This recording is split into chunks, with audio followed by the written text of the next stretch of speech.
आणि यानंतर आपण थेट मुंबईमध्ये जाऊयात। 26/11 मध्ये जे कोणी या सगळ्या दहशतवादी हल्ल्यामध्ये शहीद झाले त्यांना मानवंदना दिली जाते।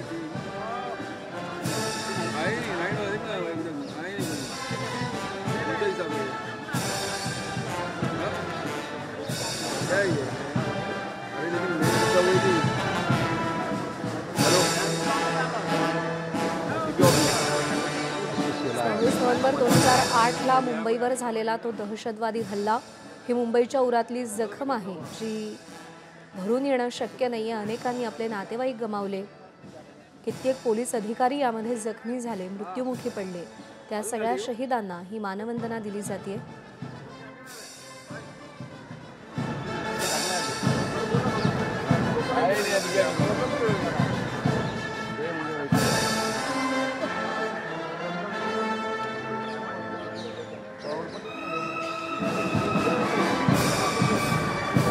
आशिष शेलार उपस्थित आहेत या शहीदांना मानवंदना देण्यासाठी।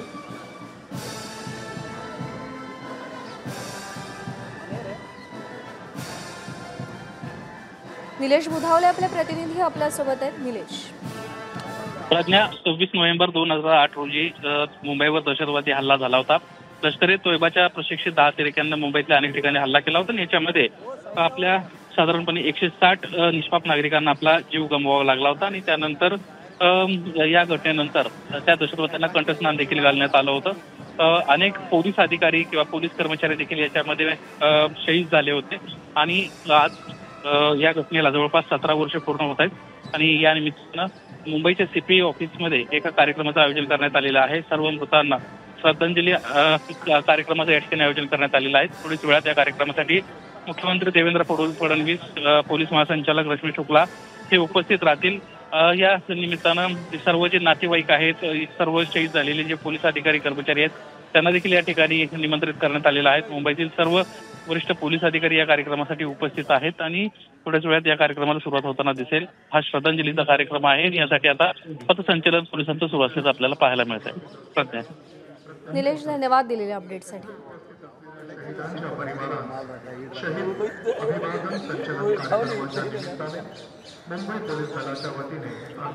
तर 26/11च्या दहशतवादी हल्ल्यामध्ये शहीद झालेल्या जवानांना मानवंदना दिली जाते।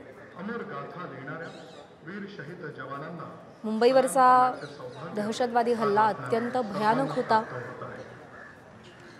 दक्षिण मुंबईतली ठिकाणं लक्ष्य करण्यात आली होती, ज्यामध्ये लिओपोल्ड कॅफे असेल, ताजमहल हॉटेल असेल, ओबेरॉय हॉटेल असेल, या सगळ्या ठिकाणी या दहशतवाद्यांनी अक्षरशः धुमाकूळ घातला होता। सगळ्यात महत्त्वाचं म्हणजे छत्रपती शिवाजी महाराज टर्मिनस, जिथे लाखोंच्या संख्येनं लोक रोज प्रवास करत असतात, तिथे अंधाधुंद गोळीबार करत असंख्य लोकांचा जीव घेतला गेला होता।